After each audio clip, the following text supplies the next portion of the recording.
तो आज के दिन का यानी कि 10 मार्च का लगभग भारत में बहुत से लोगों को 5 राज्यों के चुनाव के नतीजों का काफ़ी बेसब्री से इंतज़ार था। और आज शाम होते होते ये बात तो क्लियर हो गया कि भाजपा ने 4 राज्यों में अपनी सरकार बनाई है,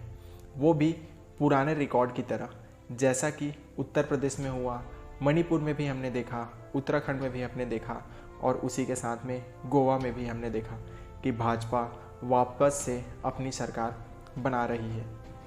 उत्तर प्रदेश में भाजपा की अलायंस ने भी काफ़ी बेहतर परफॉर्मेंस किया है और इसी के नतीजे उत्तर प्रदेश में भाजपा को थोड़े बेहतर लेकिन वोट शेयर के मुकाबले काफ़ी बेहतर नतीजे मिले हैं। अगर हम बात करें वहीं सपा की, तो सपा को भी जो है वो पिछले चुनाव के मुकाबले इस चुनाव में भी काफ़ी बेहतर रिजल्ट दिखे हैं। समाजवादी पार्टी तो अपने जगह पर काफ़ी बेहतर परफॉर्मेंस करी, लेकिन वहीं अगर हम बात करें 2007 में सरकार बनाने वाली पार्टी के बारे में यानी कि बीएसपी के बारे में, तो बीएसपी यहाँ पर कोई खासा परफॉर्मेंस नहीं कर पाई। लेकिन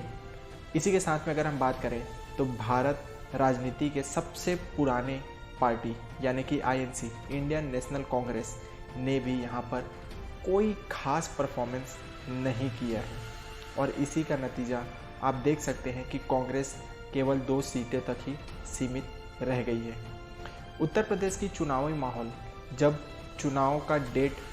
शुरू हुआ था तब से लेकर के चुनाव के ख़त्म होते तक, इवन आज 10 मार्च तक भी काफ़ी गर्मा गर्मी और सहमी सा रहा है। इसी का नतीजा हमने देखा कि काफ़ी ज़्यादा लोगों के बीच में तरह तरह के रुझान थे। वहीं हर मीडिया के अपने अपने ओपिनियन पोल्स होते थे। उन ओपिनियन पोल्स के अकॉर्डिंग कई पार्टी जीत रही थी तो कई पार्टी हार रही थी।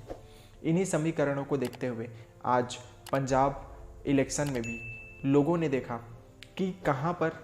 बताया जा रहा था कि 40 से 45 सीट जो आम आदमी पार्टी को मिल सकता था, लेकिन शाम ढलते ढलते ये बात तो क्लियर हो गया कि वहाँ पर भी आम आदमी पार्टी ने रिकॉर्ड बहुमत हासिल की है। और ये सभी चीज़ें केजरीवाल के कामों का ही नतीजा दिख रहा है। और सबसे बड़ी बात, वहाँ पर जो शिरोमणि अकाली दल की पार्टी थी और जो कांग्रेस की पार्टी थी, उन पार्टियों से वहाँ के जनता का विश्वास उठ चुका था, क्योंकि जिस तरीके से रेत माफियाओं का वहाँ पर काम चल रहा था, जिस तरीके से वहाँ पर नशों का गोरख धंधा चल रहा था और जिस तरीके से वहाँ पर लोगों के ऊपर बेरोजगारी और बहुत सारे मुद्दे सामने आए थे, जिसको ख़त्म करने में शिरोमणि अकाली दल और उसी के साथ में कांग्रेस की सरकार सफल नहीं हो पाई। और इन्हीं वादों के साथ, इन्हीं मैनिफेस्टो के साथ में आम आदमी पार्टी ने वहाँ पर चुनाव लड़ा और आप देख सकते हैं कि 92 सीटों पर बढ़त बनाते हुए अपनी सरकार बना रही है। यहाँ दिलचस्प बात हम बात करें उत्तर प्रदेश की, तो आप देख सकते हैं कि पिछले 7 चुनाव में लगभग कांग्रेस की एक भी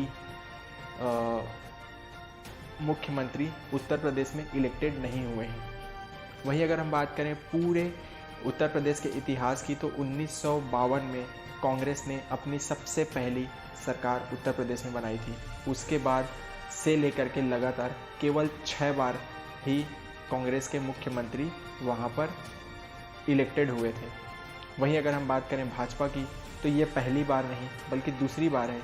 कि भाजपा ने लगातार, यानी कि ये एक तरीके से कह सकते हैं कि रिकॉर्ड भी दर्ज किया है योगी आदित्यनाथ ने, कि लगातार 5 वर्षों तक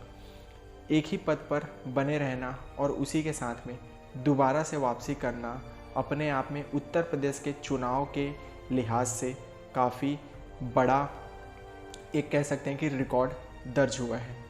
वहीं इससे पहले अगर हम बात करें तो कभी बसपा, कभी सपा, कभी कोई और पार्टी, इसी तरीके से वहाँ पर मुख्यमंत्री इलेक्टेड हुआ करते थे।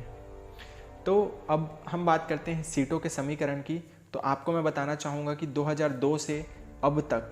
किस सरकार ने कितनी सीटें जीती थी।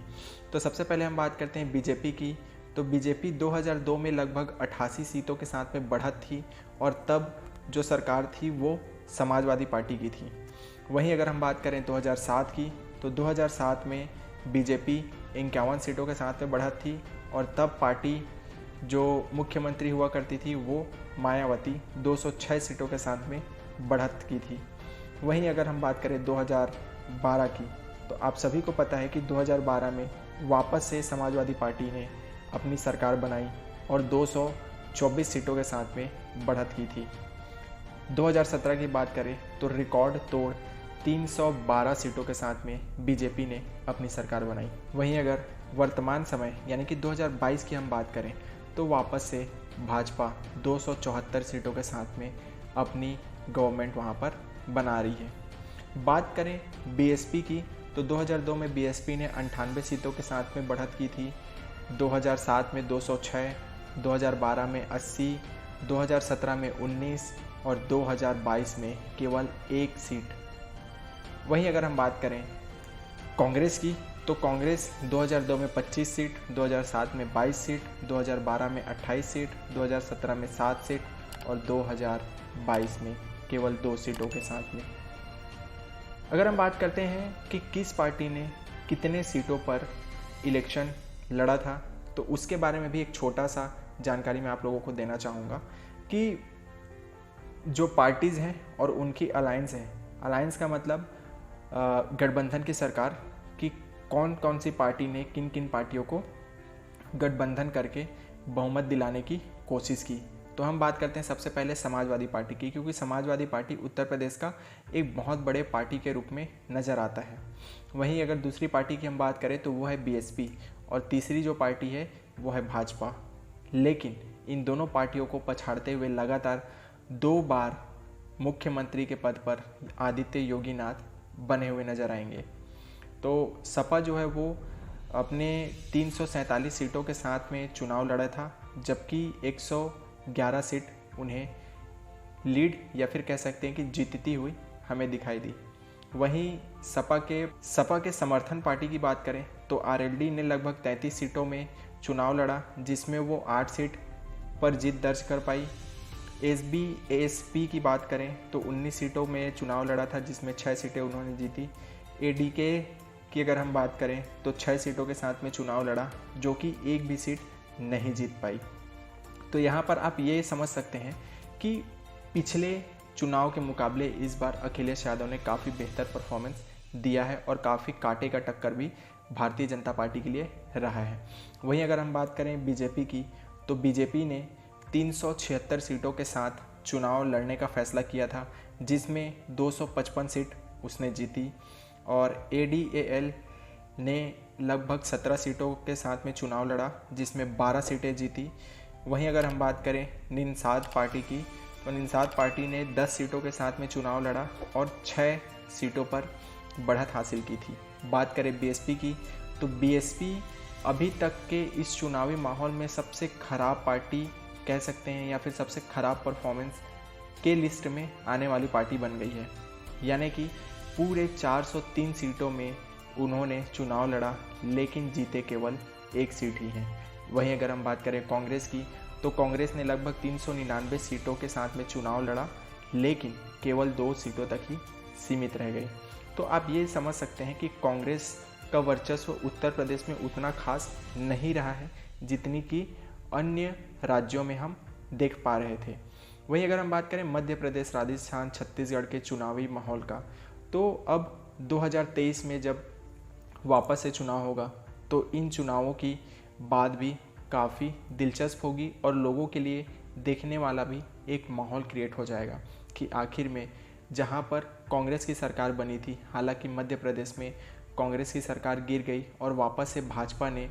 अपनी बहुमत कायम करते हुए वहां पर सरकार बनाई, लेकिन देखना तो यही होगा कि उत्तर प्रदेश के तरह ही क्या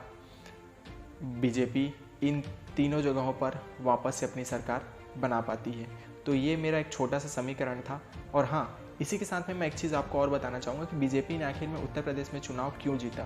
तो उसके बारे में भी हम बात करेंगे। सबसे पहला चीज़ तो वजह ये है कि योगी आदित्यनाथ की जो छवि रही है, जो हिंदुत्व को बढ़ावा देने वाली बात रही है, तो उस बढ़ावे के साथ ही उन्हें सबसे मजबूत नेता के रूप में माना जा रहा था और वो हिंदुत्व को जिस तरीके से रिप्रेजेंट करते हैं, जो उनकी छवि रही है गौ हत्या को बंद करने को लेकर के, उनकी जो सोच रही है हिंदुत्व को बढ़ावा देने के लिए, उन्हीं सोच के बदौलत आज वो उत्तर प्रदेश के दोबारा मुख्यमंत्री चुने गए हैं। वहीं अगर हम बात करें जाति विशेष की, जिसे हर नेता कहता है कि जाति कार्ड खेल करके भाजपा हमेशा से चुनाव जीतती आई है, तो इस बार के चुनाव के नतीजे अगर आप देख पाएंगे तो मुस्लिम वोट शेयर बीजेपी के खाते पे ज़्यादा आई है। इसकी वजह है ट्रिपल तलाक, क्योंकि सेंट्रल गवर्नमेंट ने जब ट्रिपल तलाक को ख़त्म किया तब बहुत से मुस्लिम महिलाओं का सबसे बड़ा जो कह सकते कि समस्या था उसका सॉल्यूशन मोदी गवर्नमेंट ने उन्हें प्रोवाइड किया। इसके अलावा सबसे बड़ी जो बात थी वो है राम मंदिर के, तो राम मंदिर का मुद्दा भी चुनावी माहौल या फिर चुनावी मुद्दों में शामिल रहा है, जबकि अखिलेश यादव ने भी इस बात को अपनी मैनिफेस्टो में या फिर कह सकते हैं कि अपने हर एक प्रेस कॉन्फ्रेंस में कहा है कि हम जब आएंगे तब राम मंदिर बनवाएंगे और राम मंदिर के लिए ज़्यादा देर तक इंतज़ार नहीं करना पड़ेगा। लेकिन एक वही पार्टी थी जो 2 बार सत्ता में आने के बाद भी कुछ नहीं कर पाई और इस बार फिर अगर वो आती तो शायद राम मंदिर तो जो बन रहा था वो रुक भी जाता। तो एक हिसाब से आप कह सकते हैं कि जो भरोसा जनता ने भाजपा की सरकार को दिखाई है, जो मोदी के चेहरे का जो इम्पैक्ट लोगों के सामने नज़र आता हुआ दिख रहा है। सबसे बड़ी बात कि कोविड के सिचुएशन पर जो इंडस्ट्रीज़ थे, जो गृह उद्योग थे, उन्हें भी काफ़ी अच्छे तरीके से बढ़ावा और इसी के साथ में मेड इन इंडिया और आत्मनिर्भर भारत जैसे बहुत सारे जो प्रोजेक्ट काम कर रहे थे, उन सभी प्रोजेक्ट का भी नतीजा लोगों को रोज़गार देकर के मिला है और इसका भी काफ़ी बड़ा इम्पैक्ट उत्तर प्रदेश के चुनाव पर देखता हुआ हम समझ सकते हैं। तो बहुत से मुद्दे हैं जिन मुद्दों के साथ में भाजपा ने उत्तर प्रदेश में अपनी चुनाव जीती है, लेकिन वहीं कुछ पार्टियां ऐसी थी, जैसे हम बात करें सपा की, बसपा की या फिर कांग्रेस की, तो इनका हमेशा से भाजपा की ओर आरोप लगता रहा है और वो हमेशा से भाजपा के जातिवाद और हिंदुत्व को ले करके निशाना साधा करते थे, जिसका नतीजा आप देख सकते हैं कि उनमें से कोई भी पार्टी वहाँ पर अपनी विपक्षी सरकार के रूप में एक मजबूत पकड़ बनाते हुए, हालांकि समाजवादी पार्टी आई है लेकिन उसका कोई खास इम्पैक्ट नहीं दिख रहा था। तो ये मेरा एक छोटा सा विश्लेषण था उत्तर प्रदेश के चुनाव को लेकर के, जहाँ पर मैंने आपको बताया कि किस तरीके से बीजेपी ने वहाँ पर सरकार अपनी बनाई। तो उम्मीद करता हूँ कि आपको ये वीडियो पसंद आया होगा। अगर हाँ तो इस वीडियो को लाइक और शेयर करना मत भूलिएगा और साथ ही साथ अपने दोस्तों को ज़्यादा से ज़्यादा शेयर कीजिए ताकि वो समझ सके कि आखिर में उत्तर प्रदेश के इलेक्शन पर किन किन बातों पर ज़्यादा जोर दिया गया था। तो मिलता हूँ आपसे किसी नए और एक्साइटिंग वीडियोस के साथ, तब तक के लिए जय हिंद, शाइनिंग ऑफ।